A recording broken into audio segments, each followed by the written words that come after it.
Welcome to the Casual Cry Club, your cozy corner on the internet. We are your background besties. I'm Sunny. And I'm Sherry, and we yap about unimportant things and we give you unserious advice. Hi, Sunny. Hi, Sherry. Yes, so once again, today's episode is about traveling. It's the part two of our traveling with family episode. So basically, the second part of my trip was a trip to Zhangjiajie. So Zhangjiajie is a city in China where I think it's quite famous for the Avatar mountain scenes. So this whole trip again was booked by my brother. So what he did was to go on Xiaohongshu and found a tour agency. And then I kept telling him like, Mhm. hey, you better don't get scammed, okay? I kept checking, double, triple checking with my brother that it's not a scam. I said, do you check all the terms properly? Do you check everything? And then he kept saying, yes, yes, yes, yes, yes. When we went there, the first thing that happened was they brought us to a hotel. The guy very polite and greeted us and say, hi, I'm your contract master. And I'm like thinking, what is contract What's that? master? Yeah. So he brought out this paper and then he started drawing the mountains of Zhangjiajie for us. And then he tried to explain to us exactly where we are going and then what's the distance between each place. And he told us like, look, from this mountain up to this mountain, it's a 3 hours hike. Do you want to hike it? Oh my And then gosh. we say, no. And he was like, okay, so this means that you have to take the cable car up. Then he right there, plus 120 renminbi. And then he started doing this for like the five freaking mountains in Zhangjiajie. And then by the time he finished, right, the cost that we paid for is now doubled. Oh my god. And then the contract master looked at me because he asked, how are you all okay to pay for everything? And then I looked at Uh, everyone and then I said, oh, if I don't want to pay for it, do you mean that we just pack our bag and go back to Singapore now? And then nobody dared to reply me. Like when people say includes admission fees and other fees, you would think that it includes everything, right? everything, yeah, Like yeah. it's really a marketing scam. Average tourist wouldn't think that you're gonna have to spend so much money just for the cable cars within the attraction. Yes, so guys, if you're going to Zhangjiajie, please be careful and check for this. And then we also didn't realize is that Zhangjiajie is a place where it's covered in fog. Okay, so the first day when we were there, right, we went up the mountains. Guess what? Everything is fog. Like it's such thick fog that you can't see anything. So all the photos we took is just us behind a white background. Couldn't see anything. Nothing, like zero visibility. And then the guide said, this is where the mountain is supposed to be if it's a clear day. Supposed to be. Then I asked the guide, are we very unlucky? How many days is Zhangjiajie covered in fog? Then he said, maybe about 200 plus days. The hell?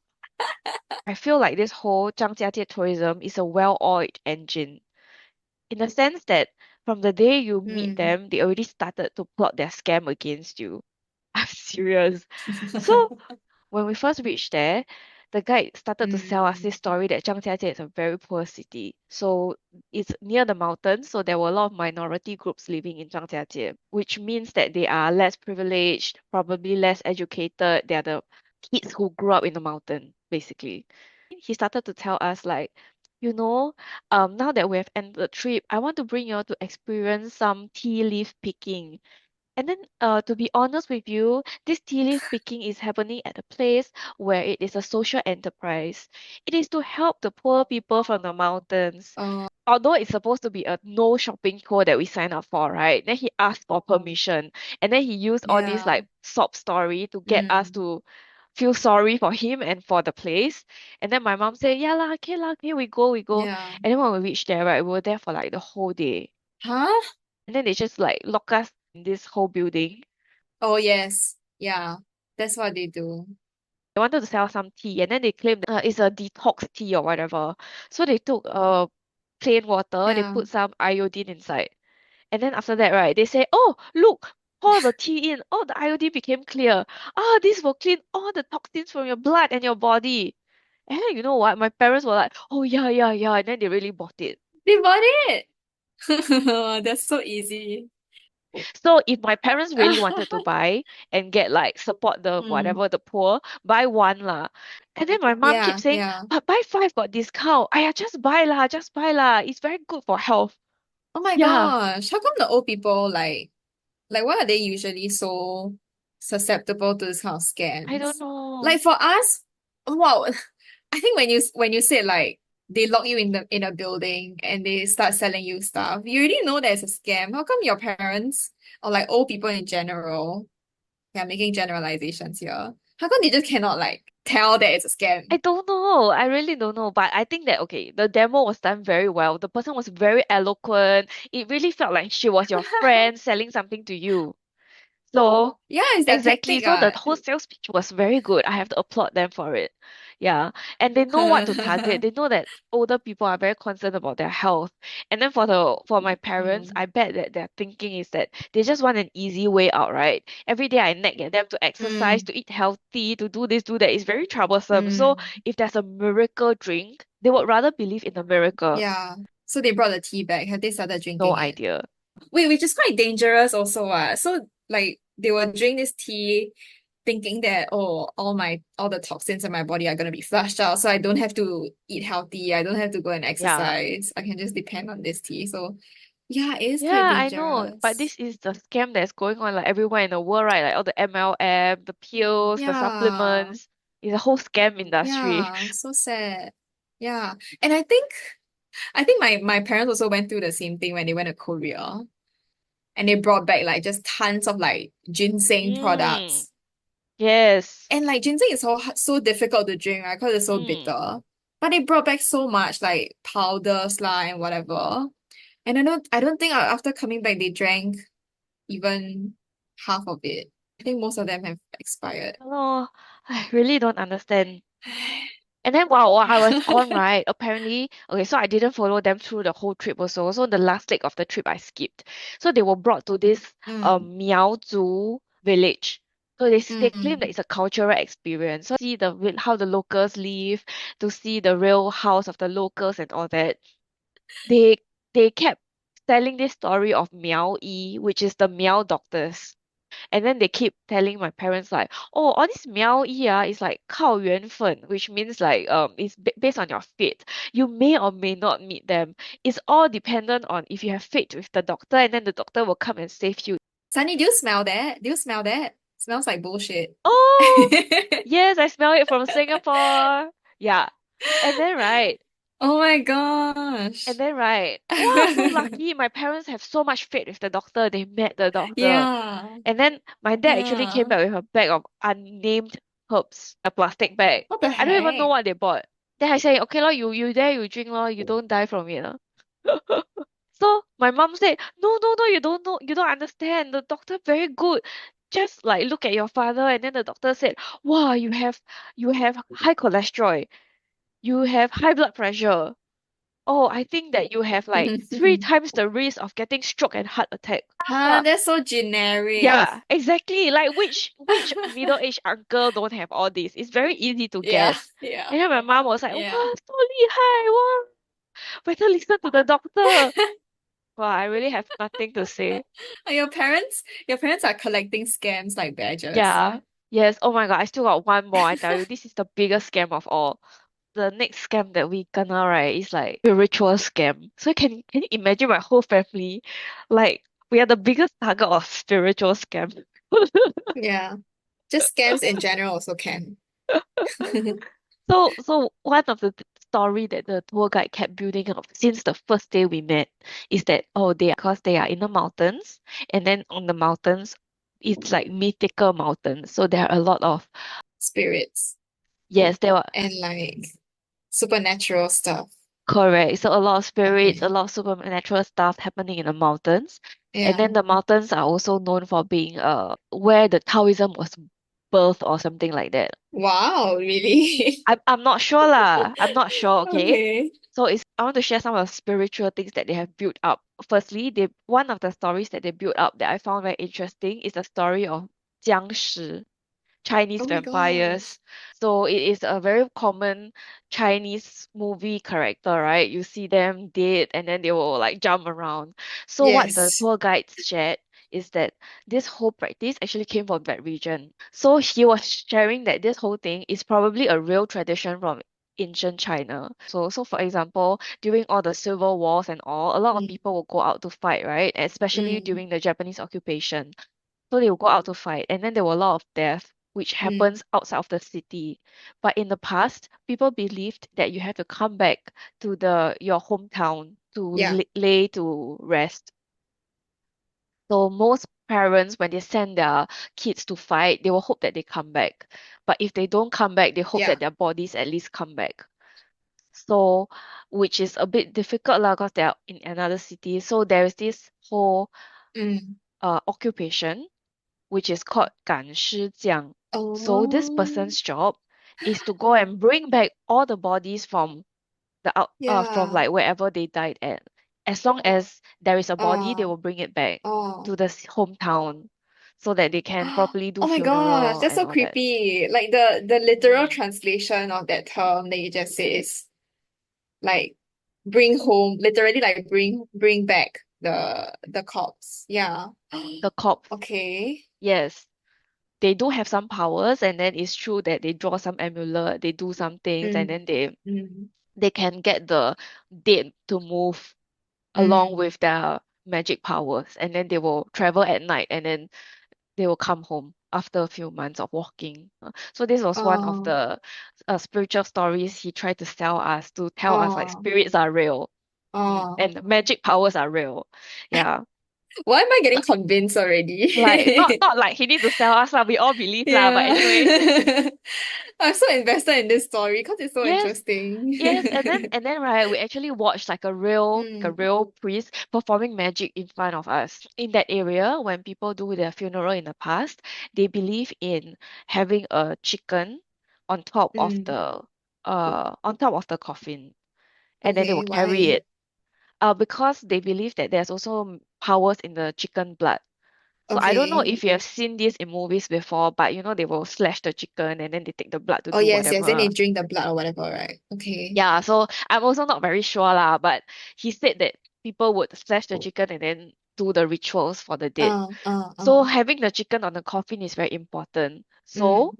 one of the magic power that the priests have is called 定基术, Okay. which means literally translates to you hold the chicken at a still spot. Yeah, yeah, Magic. yeah. Yeah, Okay. so that so the priest performed this in front of all the audience. So they brought a Uh-huh. live chicken out, and then the priest Uh, started like chanting and draw things in the air, and then the chicken stopped moving. And then when they went to wow. scare the chicken didn't move also. Wow. So one moment the chicken was like flapping, clucking, Uh, walking, and then the uh, next moment the chicken was still. wow. Do you have a video Yeah. of this? Because I want to watch this. Sorry, I don't, but maybe we can find on YouTube. Yeah, Yeah, it was like okay. no, another thing that they tried to convince us, like magic is real. Yeah. All to sell you some stuff at the end of the trip. Yes. Yeah, like I would totally fall into this trap. So we went to this particular attraction. This other guy started to show us around an ancient house and then explain to us like all the feng shui elements inside the house, which I thought it was quite interesting lah. And then they Yeah. started to point out to us that look, all these pillars are painted in red because in the past people believe in the power of cinnabar. So do you know what cinnabar? No, what is that? Cinnabar in Chinese is called 朱砂. Oh, wait, I think I've heard before. Yeah, so 朱砂 is the mineral that is like toxic, but it is Mm, widely used in Chinese culture, be it a medicine mm, or in like spiritual ritual. So for example, when the Taoist priest draws the amulet, then they will write in this color ink, right? So that red color ink, 朱砂. So everyone, including the tour guide, right? I tell you, this is a really very good scam because everyone we met on this tour has a cinnabar bracelet of some sort. you mean like the stuff?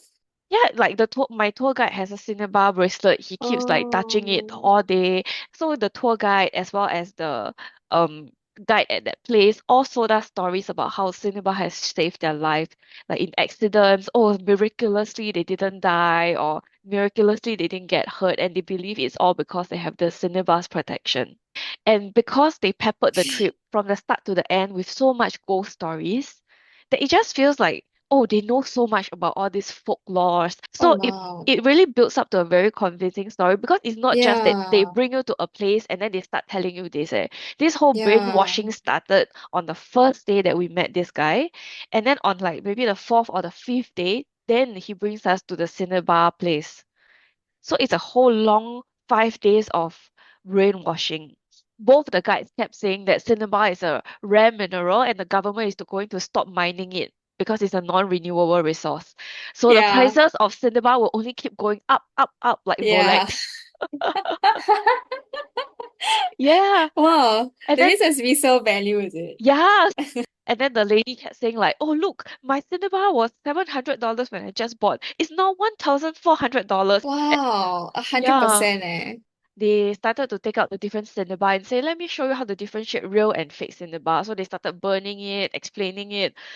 And then she said, like, look at this cinnabar. It is real because you cannot be sure what people are selling you, but we are backed by the government. We are the owners of the mines. So we can give you the best, cheapest, best price possible. And then after that, Mm. right, they opened up their cabinet of all the cinnabar, and then my brother was the first to say, hey Papa, I want some protection. I want to take like a marketing masterclass from them. Because even hearing from you, I feel quite convinced already. Like I would totally get scammed. Yeah, so they started bringing out everything. They started bringing out everything for us to try. And then before I knew it, right, my mom paid for it. And then I reminded her, I said, you got check how much or not? You got money or not in your Alipay? How much is it? They were selling it 5 times the market rate, and my parents paid for it. They were just so convinced, like, Oh my they were just God. so convinced that this was going to protect the whole family. So they feel like this is a very worthy investment. Yeah. Wow. Yeah. So all the bracelets were between like 600 to 1,000. Oh my goodness. Wow, it's almost like she's like under a spell or something. Right. And then Yeah. after this whole thing, right, we went back to the hotel. And then the more I think about it, the weirder I thought it was lah. So I went Yeah. to, of course, my best friend Xiao Hongshu. And then so many Mm. people had the same experience. Well, I became super obsessed. And then every day I'm just Googling, how do I tell if my cinnabar bracelet is real or fake? Oh, I'm sure you can find a lot of different ways to prove, right? Like you can burn it or something and it Yeah. won't turn black. So the good thing is it is Mm. real. The bad thing Mm-hmm. is it is 5 times the price. But at least you get the protection. Do you feel more Yeah. protected and So that's safe? that's what I tell myself every day. Like at least I Yeah. have protection now. Oh my Yes. God. Yeah. Yeah. Hey, perfect. What? So you guys have the bracelets, which could be potentially poisonous, but you also have the tea that can Oh, get rid of toxins in your body. It's perfect match. It's perfect. I see it now. I see it now. Your parents are geniuses. yes. Oh my God. I love it. Thank you for staying so engaged in my scam story. Yeah, I'm so invested in the scam story, eh. Amazing. That's such a great highlight to share. Yes, and thank you for tuning in so far. Our episode has to come to an end for now. Stay tuned to the next episode for more US Adventures by Sherry. Bye.